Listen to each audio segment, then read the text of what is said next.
Cerita tentang keluarga, perjuangan seorang ibu, kedekatannya anak dan ibunya, keikhlasan. Harusnya tempat kita pulang itu harusnya tempat yang nyaman, tempat yang kita merasa bahwa kita dilindungi. Baru pertama berarti perdana melahirkan ya? yang pertama. Jadi emang excited juga ya Mbak bikin kehamilan kita yang pertama dan kelahiran anak pertama. Anak pertama, iya betul. Ada ending yang menurut aku tuh paling tepat, nggak lebih nggak kurang. Nonton tuh happy aja. Happy aja, Bu. Mohon perhatian. Eits, sebelum nonton, subscribe dan nyalain loncengnya. Biar makin asik. Selamat nonton. Halo Sobat 21, saya Nanda dan sekarang saya sudah berada di The Premier Metropole.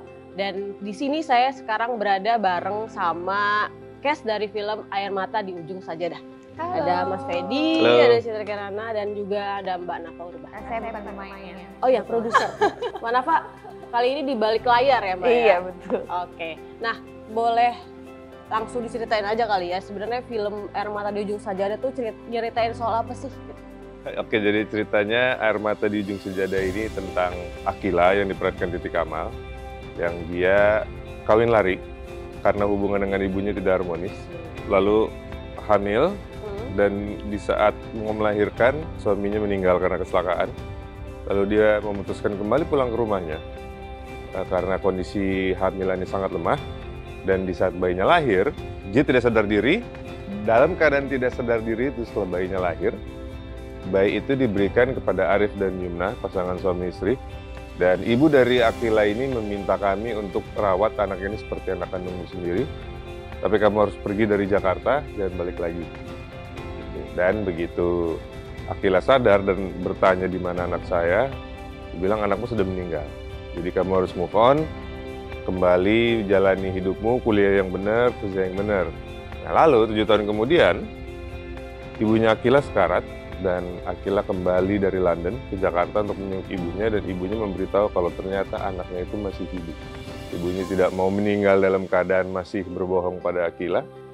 Dan Akila pun memutuskan datang ke Solo untuk mencari anaknya. Cerita keluarga ya sebenarnya ini? Cerita tentang keluarga, perjuangan seorang ibu, kedekatannya anak dan ibunya, keikhlasan. Itu sih ceritanya. Boleh ceritain nggak karakternya sendiri seperti apa sih Mas Arif dan Yumna ini gitu? Kami pasangan yang sederhana yang memang ingin sekali punya anak. Kehidupan sih biasa-biasa aja ya. Sampai akhirnya Akila datang itu baru semuanya terguncang gitu. Goncang-gancing Yang gitu. tadinya airnya itu sangat teriaknya tenang, nih udah menjadi ombak. Karena memang kan kita sudah membesarkan anaknya ini kan selama 7 tahun gitu. Tiba-tiba harus diambil sama ibu kandungnya, itu pasti berat banget untuk kita berdua gitu. Karena itu anak tuh udah kita anggap seperti anak kita sendiri. Kita yang gedein dengan air mata kita, dengan keringat kita gitu. Tiba-tiba ibunya datang tuh, wah di situ konflik yang bikin orang-orang tuh pasti, aduh gue harus pilih siapa ya ini ya. Yang satu tuh memang ya ibu kandungnya yang tidak salah juga, dia tidak melantarkan anaknya juga gitu, bahkan dia kan nggak tahu. Tapi di satu sisi tuh ada kita berdua yang membesarkan ini anak gitu. Akankah menyerahkan anak ke ibu kandungnya atau sebenarnya ya udah? Nah itu aja. itu yang rahasia akan, itu. akan dijawab. Iya. Harus nonton Betul. filmnya. Mbaknya juga di harus, bioskop. Mbak Nanda harus nonton. Iya, siap. Mungkin kalau Mbak Nanda nonton berubah langsung. Pas banget kebetulan Mbak aku cengeng banget ya. Mungkin ini akan membuat cocok aku banget. nangis. Cocok banget. Pasti wawancaranya lebih lancar lagi. Pasti gitu. Nah kalau buat Mbak Nafa Urbah nih kan katanya ini proses penulisan naskahnya itu 5 tahun ya Mbak. Kenapa sih Mbak, boleh cerita nggak kenapa bisa sepanjang itu? Apakah risetnya, apakah sebenarnya pendalaman karakter atau gimana? Nggak, jadi sebenarnya cerita ini tuh sudah ada dari sejak 2017 waktu itu. Cuman memang belum ada kesempatan untuk dibuatkan film. Jadi Roni itu produser juga. Terus kita bilang bahwa cita-cita kita berdua itu kelak kita punya production house sendiri gitu.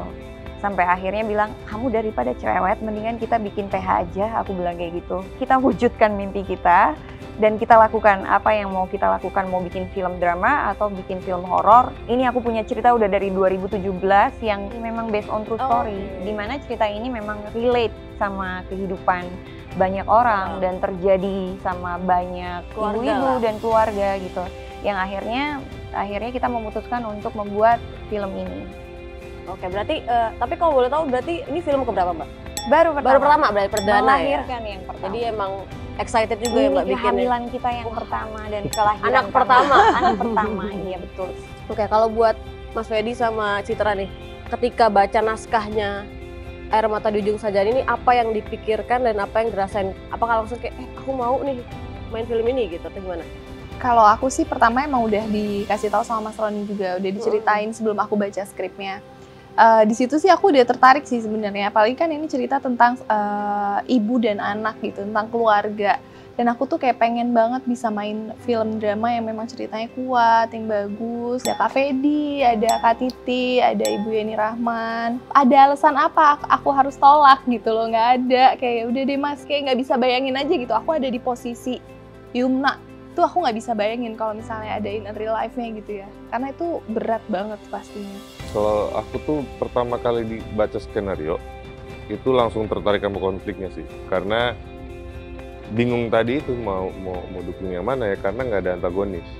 Saya sih mau ikutan di sini tapi saya belum serak endingnya, karena ending itu penting ya. Itu kan yang dibawa penonton pulang kan. Enggak, kita ada draft baru kata Mas Roni. Jadi beberapa hari lagi jadi, ntar kamu baca lagi deh gitu. Udah jadi, aku dikirim, pas dibaca. Oke, akhirnya ada ending yang menurut aku tuh paling tepat, nggak lebih nggak kurang.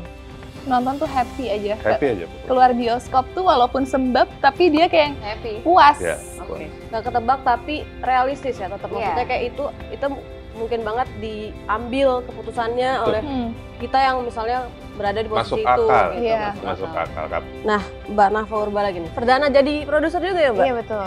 Gimana Mbak rasanya? Katanya ketagihan di balik layar nih. Iya seru, repotnya seru, stresnya seru. Memang menjadi seorang produser itu ada sesuatu tantangan tersendiri sih. Tapi sejauh ini aku menikmati banget. Tapi proses buat pemilihan karakter dan pemain ini ikut terlibat Iya juga ya dong, kan Mbak ya? iya. Nah, Jadi awal itu si Roni ini tipenya itu very perfectionist. Dia tuh sangat perfect. Dia tidak mau hanya satu yang kuat. Dia mau semuanya harus kuat. Pada saat itu aku bilang, wah ini kayaknya terlalu berisiko nggak sih kalau semuanya kuat gitu kan. Tapi Roni bilang bahwa untuk yang pertama kita harus memberikan yang terbaik. kalau misalnya untuk pemilihan Citra dan juga Mas Fedi sendiri, kenapa sih Mbak milih? Karena mereka Tokoh yang ini. paling tepat untuk memerankan tokoh itu, iya. Titi itu udah tepat banget memerankan tokoh Akila. Iya. Yunma, kita tuh udah gak punya pemikiran lain selain Ciki. Satu-satunya laki-laki yang ada di bayangan kita pas waktu itu cuman Fedi Nuril. Ya bisa lihat posternya kan, ada muka saya, ada dua perempuan. Pokoknya ini bukan film poligami ya. Iya. Ini benar-benar kayak pas waktu dijodohkan itu kayak fotonya dijajarin itu kayak udah pas deh gitu. Pas ngomongin soal Yumna dan Mas Arif tuh langsung top of mind-nya tuh Citra Kirana dan Mas Fedi gitu. Ada nggak sih Mas ketakutan untuk kepikiran jadi kayak penonton jadi kayak comfort zone banget nih Fedi Nuril? Aku pribadi nggak ada, tapi sepertinya memang masyarakat sudah mengunci image-ku di situ ya.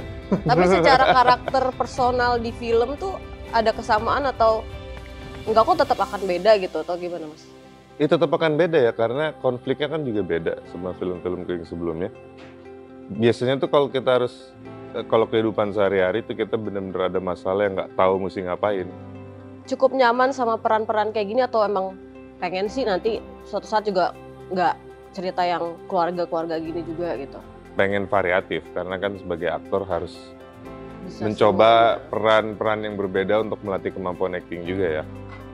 Tapi menurutku selama ini walaupun tema tetap keluarga, tapi konfliknya masih beda, itu nggak masalah sih buat aku. Iya, karena kan dapet gini, ya. kalau kita ngomongin film bioskop, orang kan perlu effort ya. Betul. Pergi dari rumah, Beli beli tiket. Jadi aku maunya itu memang aku ngasih yang mereka nggak akan dapat sehari-hari gitu. Worth it gitu untuk pergi ke bioskop. Padahal harusnya anak 3 ya hajar beli aja kali ya.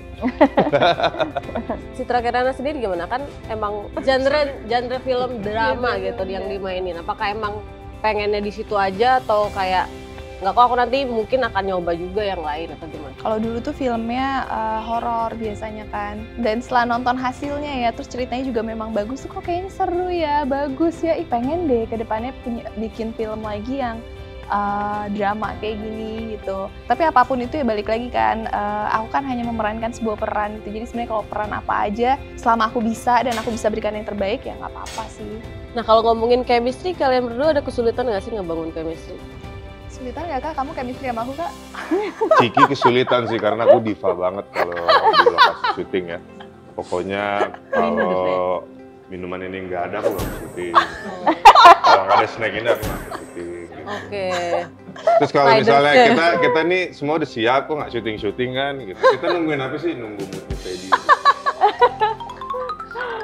Tadi kita juga syuting nunggu Mas Fedi.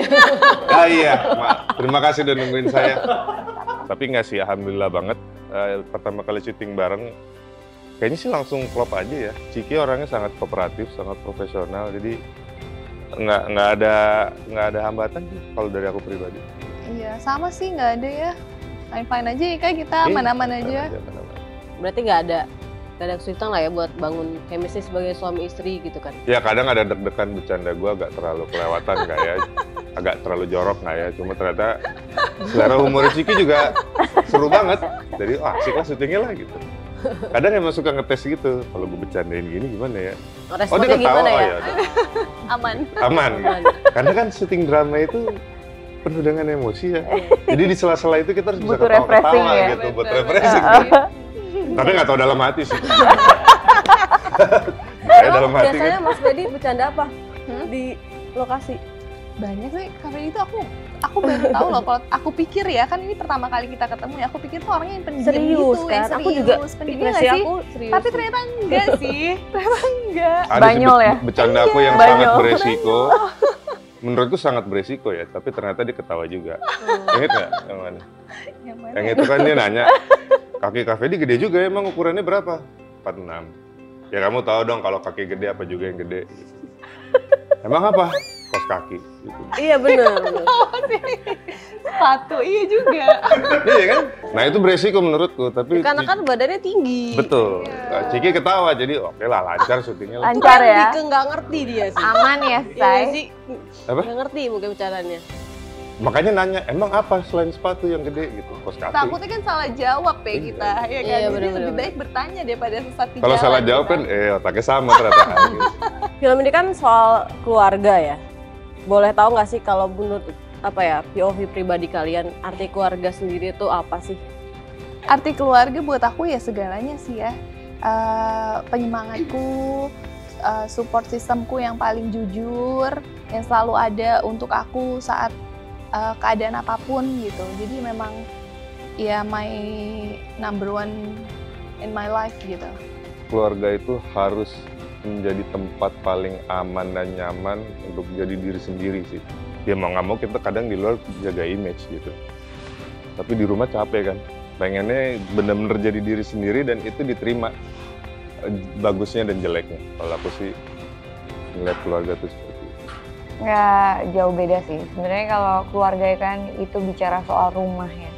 Dimana pada saat kita pulang, kita sudah ada di rumah bersama anak-anak, sama keluarga yang menerima kekurang dan kelebihan kita masing-masing kayak gitu. Jadi harusnya tempat kita pulang itu harusnya tempat yang nyaman, tempat yang kita merasa bahwa kita dilindungi. Boleh dikasih tahu nggak kenapa penonton harus nonton film ini selain yang untuk meluapkan emosi mungkin kayak apa message yang mungkin pengen disampaikan atau kayak apa yang kalian suka sebagai yang terlibat dari film ini gitu yang mungkin akan disukai juga sama penonton di luar sana gitu. Ya pastinya harus nonton film Air Mata di Ujung Sajadah tanggal 7 September karena ceritanya tentang keluarga, tentang perjuangan, tentang keikhlasan. Itu jadi satu, bisa dipastikan kalian akan pulang dari bioskop itu matanya sembab. Karena filmnya memang dramatis banget. Nonton film Air Mata di Ujung Sajadah, mau cewek mau cowok, kalau kalian udah lama nggak nangis, pengen ngeluapin semua unek-unek, pengen nangis, nonton film ini. Habis itu pulang-pulang lega, fresh lagi. Kalian bisa tawa ke TV lagi. Ada message yang sangat kuat lah, dimana keikhlasan itu menjadi suatu hal yang dipegang. Satu, intinya konfliknya seru. Selama nonton kita akan bingung mau dukung yang mana gitu.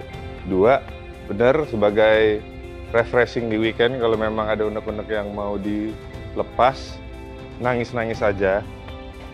Terakhir, Pemainnya keren-keren, Say.